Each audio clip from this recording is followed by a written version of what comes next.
Assalamualaikum warahmatullahi wabarakatuh. Halo teman-teman, kita bertemu lagi di video kali ini. Di video kali ini saya akan menjelaskan sedikit tentang khutbah Idul Fitri. Seusai sholat Idul Fitri yang berjumlah 2 rakaat, umumnya disampaikan khutbah sholat Id.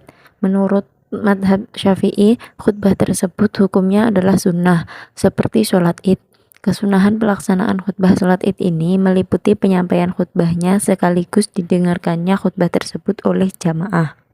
Pendapat Imam Nawawi dalam Majmu' Syarah Al-Muhadzab bahwa setelah sholat Idul Fitri, khatib dianjurkan untuk menyampaikan 2 khutbah di atas mimbar. Disebutkan, jika telah naik ke atas mimbar, khatib menghadap jamaah dan memberi salam kepada mereka, dan mereka menjawab salam tersebut. Khatib kemudian berkhutbah seperti 2 khutbah Jumat, baik rukun maupun sifatnya. Hanya saja pada khutbah sholat Idul Fitri, khatib tidak disyaratkan untuk berdiri pada saat khutbah. Khutbah Idul Fitri sendiri memiliki syarat atau rukun pelaksanaan yang harus dipenuhi. Di antaranya yaitu memuji kepada Allah di kedua khutbah, membaca sholawat kepada Nabi di kedua khutbah, berwasiat dengan ketakwaan di kedua khutbah, membaca ayat suci Al-Quran di salah satu dari 2 khutbah, dan berdoa untuk kaum mukmin di khutbah terakhir. Dalil hadis yang menjadi anjuran pelaksanaan khutbah Idul Fitri yaitu adalah dalil riwayat Ibnu Abbas dan riwayat Imam Bukhari yang menjelaskan bahwasanya Nabi melaksanakan sholat terlebih dahulu lalu berkhutbah. Tata cara khutbah Idul Fitri. Penempatan khutbah Idul Fitri ini berbeda dengan khutbah sholat Jumat. Umumnya khutbah Idul Fitri disampaikan setelah menyelenggarakan sholat Id. Meskipun demikian, khatib berposisi sama, yakni lazimnya berdiri saat menyampaikan khutbah.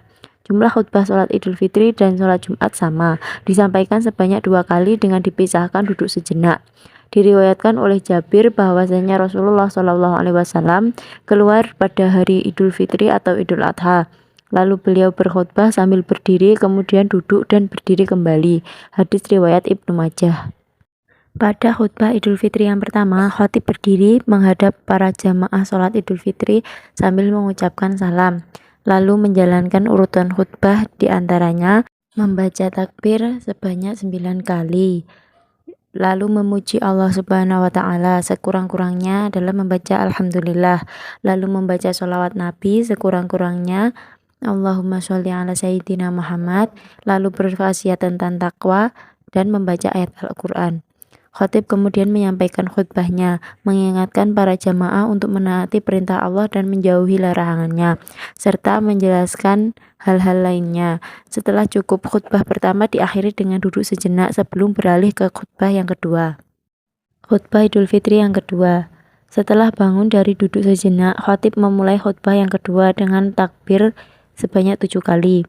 Lalu memuji Allah, sekurang-kurangnya membaca Alhamdulillah, membaca sholawat Nabi, sekurang-kurangnya Allahumma sholli ala Sayyidina Muhammad, lalu berwasiat tentang takwa. Setelah itu, khatib merangkum isi khutbah yang pertama dan mendoakan kaum muslimin. Yang terakhir yaitu mengakhiri khutbah Idul Fitri. Hukum mendengarkan khutbah Idul Fitri. Sebagaimana yang telah saya terangkan tadi, bahwasanya hukum khutbah Idul Fitri ialah sunnah. Hukum ini berlaku bagi ibadahnya, pelaksanaannya, dan juga orang yang mendengarkannya.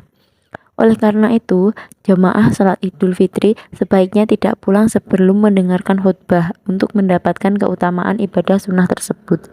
Jemaah dapat mendengarkan khutbah Idul Fitri dengan tenang dan seksama. Sekian yang dapat saya sampaikan. Ihdinas siratal mustaqim. Wassalamualaikum warahmatullahi wabarakatuh. Sampai bertemu di video selanjutnya.